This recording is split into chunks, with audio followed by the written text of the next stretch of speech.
नमस्कार, मेरा नाम गौरव कबीर है और आप न्यूज़ 96 इंडिया देख रहे हैं।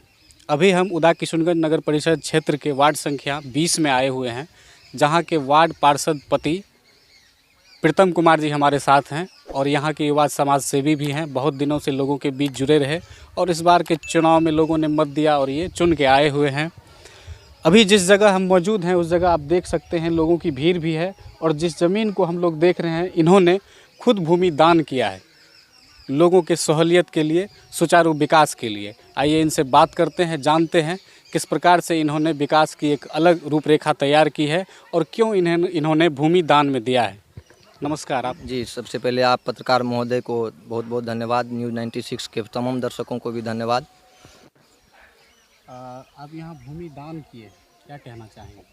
सबसे पहली बात पत्रकार महोदय, हम जिस समाज में रहते हैं यह काफ़ी पिछड़ा समाज है और यहाँ ये जो क्षेत्र है, जो पूर्व से जो वार्ड था वो 5, 6, 7 ये तीनों वार्ड बनकर वार्ड संख्या 20 का गठन हुआ और ये हमको लगता है कि नगर परिषद में अगर जो भी पिछड़ा इलाका है उसमें से ये भी एक अत्यंत पिछड़ा इलाका में से आता है जहाँ से हम चुन के आए हैं।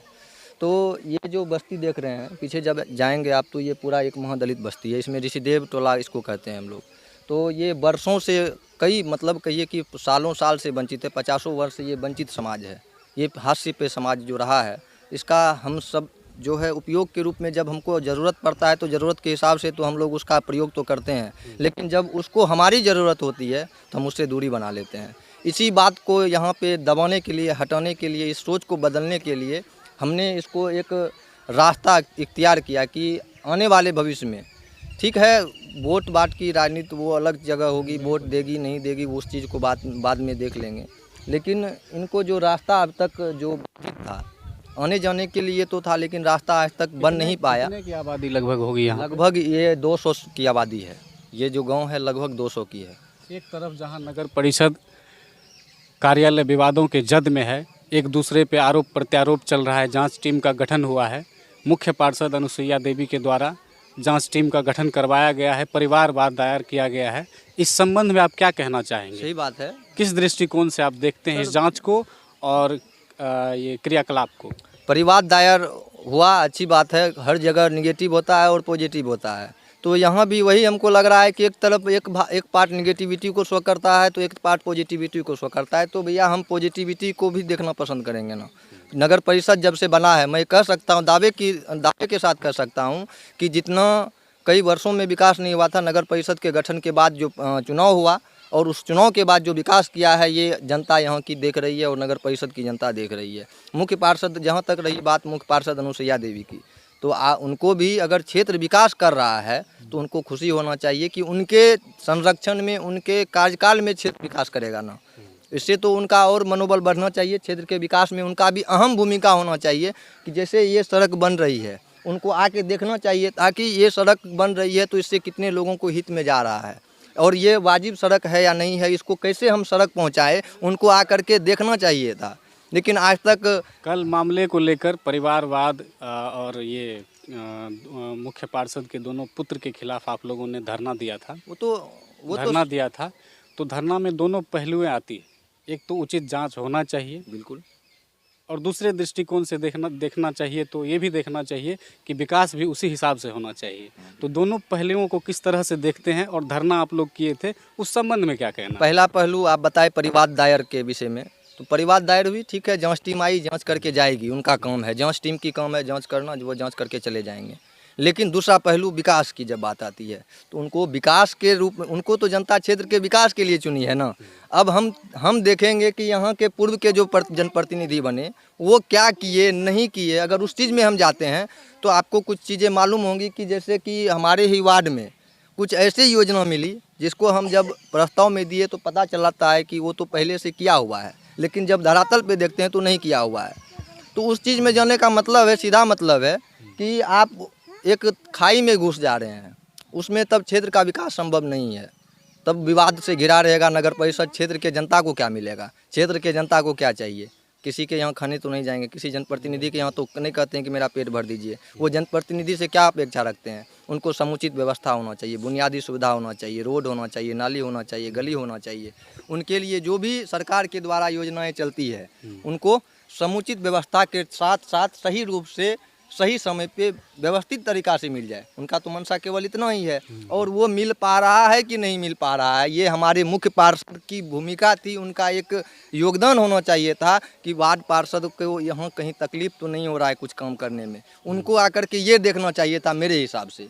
चलिए अब जान लेते हैं कि आपने भूमि यहाँ पे दान दिया है। हमारे सहयोगी मिथुन रंजन जी हमारे साथ हैं। दिखाइए किस तरह से मिट्टी यहाँ डाला गया है। ये ज़मीन आपकी है? बिल्कुल मेरी ज़मीन है, मेरे दादी जी के नाम से ये ज़मीन है।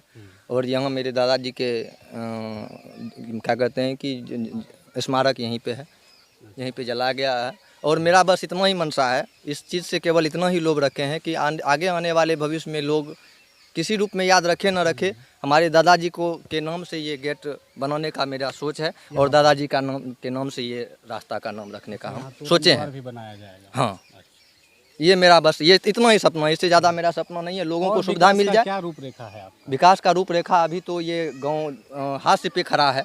इनको अभी आप देख रहे होंगे कि पूरा झुग्गी झोपड़ी है, और इस मेरा सपना इस गांव को जितना एक उस तथाकथित ऊंचा समाज को जिसको कहते हैं आप, जब तक इसको हम उस लायक नहीं खड़ा कर देंगे तब तक मेरा सपना पूरा नहीं होगा। मेरा सपना है कि इस गांव में जैसे लोग आज घृणित तरीक़ा से देखते हैं, घृणित रूप से मानते हैं कि ये झुग्गी झोपड़ी वाला बस्ती है, ये ऋषिदेव का बस्ती है, इस भ्रम को तोड़ना है मुझे, कि ताकि आने वाले समय में देखे कि नहीं, इस महादलित बस्ती में भी, इस ऋषिदेव टोला में भी एक एक घर मकान से घिरा हुआ, और उसके घर घर तक टेम्पू से लेकर के हर एक गाड़ी उसके घर तक समुचित व्यवस्था के साथ पहुंच रही है। ये मेरा सपना है।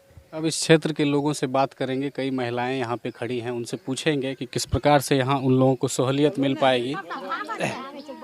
लजबे किए छिए चाची, बोलियो। अच्छा, अहार के सड़क बन जेते तो सहूलियत मिलते ना? हाँ, सहूलियत मिलते नहीं तब हमरा आर के नहीं रोड छै तो बाराती आर घुर के चल जाए, कहे छै टोला में रोड नहीं छै, नहीं जाएगा। बाराती सब घुर जाए छै।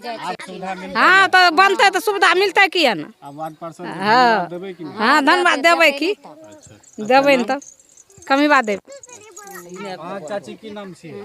चनरकला देवी। अच्छा, ई केकर जमीन छिए? ई दिल्लू के। दिल्लू के? हाँ, वार्ड पार्षद वार्ड पर हैं? वार्ड पार्षद पति? हाँ, अच्छा, ठीक। यहाँ जे सड़क बन जेते तो अहाँ के की सुविधा मिलते? ई सुविधा हेतै, भाई आबै छै ना बराती उराती ओने रहे छै, बरतुआरी अरहिन घुर जाए छै, ओठिन से ओना हेबे पानि टैप के गाँव आबै छै, सब कुछ ओने उतर जाए छै, तब टैप के आबै छै। की हेतै? और निकास दे देते तो बढ़िया हेतै, अयतै जेतै सब गाड़ी घोड़ा। हमरा आर के यह दिक्कत छै। तब अभी हम बात कर रहे थे वार्ड पार्षद पति युवा समाज सेवी प्रीतम कुमार से, और यहाँ के महिलाओं से भी हमने बात की तो पता चला कि यहाँ जब ये भूमि दान किए हैं प्रीतम कुमार जी, और यहाँ सहूलियत ये मिल पाएगी कि अब यहाँ पे बारात के आवाजाही, लड़की की शादी करने में जो दिक्कतें आती थी वो दिक्कतें अब नहीं आएगी, एम्बुलेंस जाने आने में कोई दिक्कत नहीं आएगी। धन्यवाद। आप देख रहे थे न्यूज़ 96 इंडिया।